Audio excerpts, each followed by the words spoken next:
Welcome to Rick Rack Ruby. I'm Laura Clubo. Today we will be making this machine embroidered snow globe ornament from the Christmas Adventure Fabric Collection. It's fun and easy, so let's get started.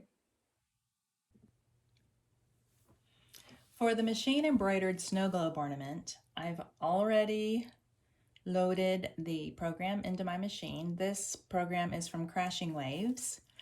I'm going to do just one ornament, but there is an option to do two at the same time. I've got medium weight tearaway stabilizer in my hoop.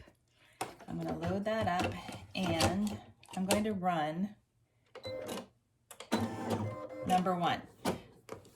Number one will create an outline of the design, just so I can see where to place the cork. Here's the outline, it's on the diagonal, and now I can see exactly where to put the cork. This is a 5-inch square of cork fabric. I'm going to run number one again because I want to see that outline again.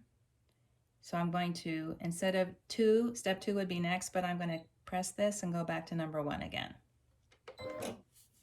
Next, I've cut a 2-inch by 3.5-inch rectangle of glitter vinyl.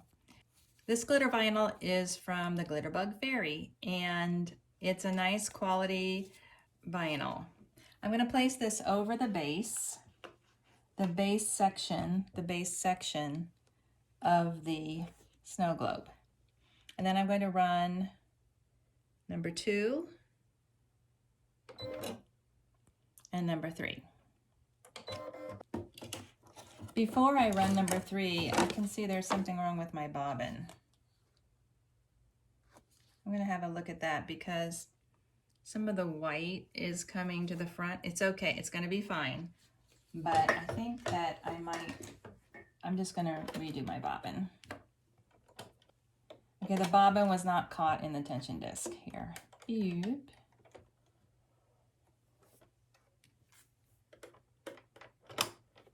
I'm using white thread. You can buy these pre-wound bobbins, and I love them. But then on some steps, I want the bobbin thread to match, so then I'll switch out to a colored bobbin. I think since I have this already out of the machine, I'm going to go ahead and trim it. Trimming is not my favorite, but it's just part of the job. These kind of scissors, these applique duckbill scissors, make trimming easier. So I'm going to go ahead and trim very, very, very close to the stitches. All right, now I'm going to run number three, which is a heavier outline.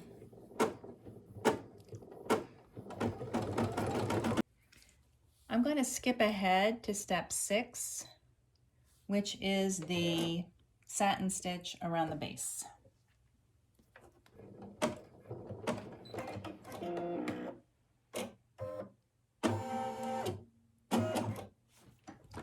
Let's have a look. Okay, this satin stitch is beautiful. I see I need to trim this a little bit more right here. That's better. Now for the actual image here, I have cut a 2 3/4 inch diameter circle from the camper fabric. I use this. This one is 2.75 inches and this one is 3 inches. 3 inches is for the clear vinyl. Can you see the clear vinyl? I know it's hard to see. You'll get a little reflection there. Anyway, so we're going to put a little bit of glue stick here in the center,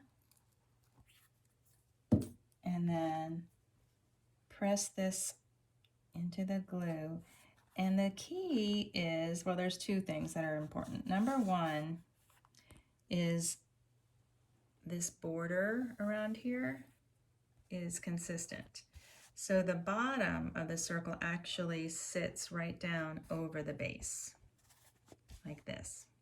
Then the second thing is to be sure that the bottom of the van is kind of parallel to the bottom of the base.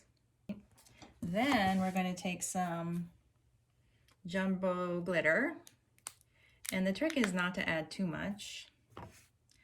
I like to add just a little bit, and I try to keep it down a little bit low. There we go. And then finally the 3-inch circle of 8-gauge clear vinyl goes over. And I'm going to use my tape. This is masking tape. And tape it down. Secure this all the way around, every little bit. So it looks like this. I'm also going to switch this thread to white. I've got my machine threaded to white, and now I'm going to run step 4.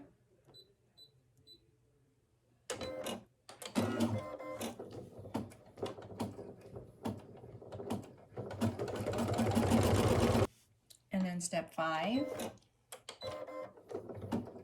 These are just outlining the circle. And then I'll skip to step 7, which is the satin stitch around the circle, and this is the one that takes the longest amount of time.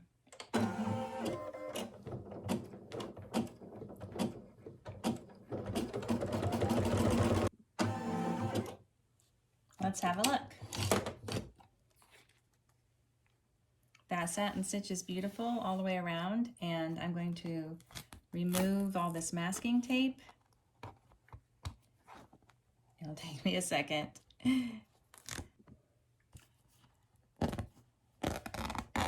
This is the border of the vinyl, and I'm using 8-gauge vinyl, which is relatively thin. So that looks good. We're almost done. I'm going to switch back to red thread, and I'm also going to put red thread in the bobbin. I've got the red thread in, and I was very careful to make sure I did the bobbin correctly. Now I'm going to flip this over to the back and add a second piece of cork. This will be the back of the ornament. And the last step is to do a heavy outline, and that's why I want it to be red.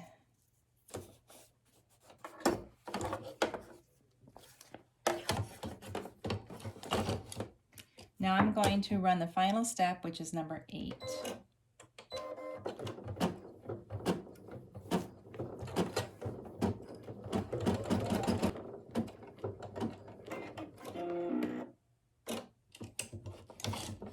We are finished embroidering.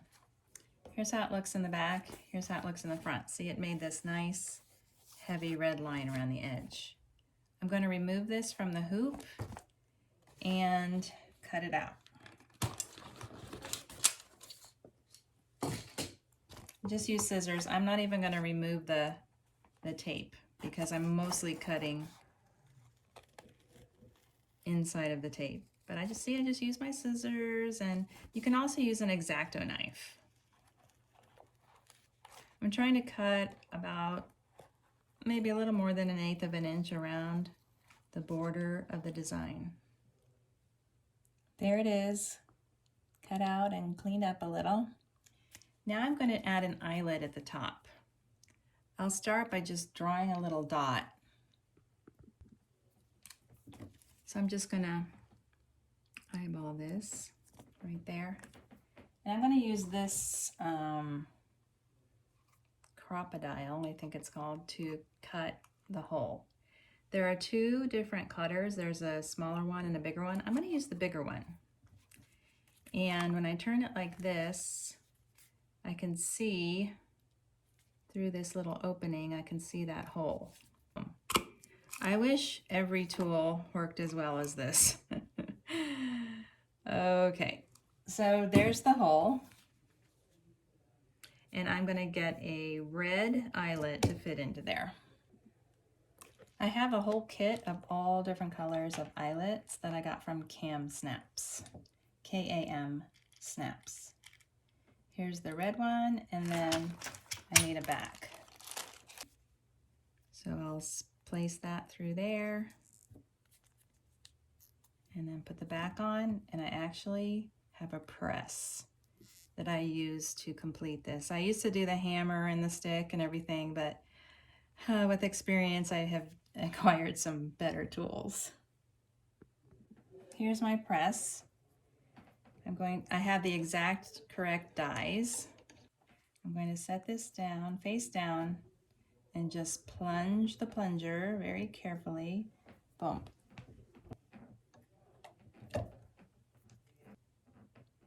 There's how it looks. And then to finish, I'm going to thread this baker's twine through.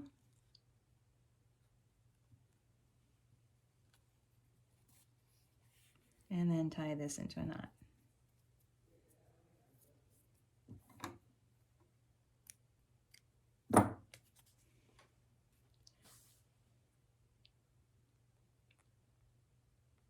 And the snow globe is complete.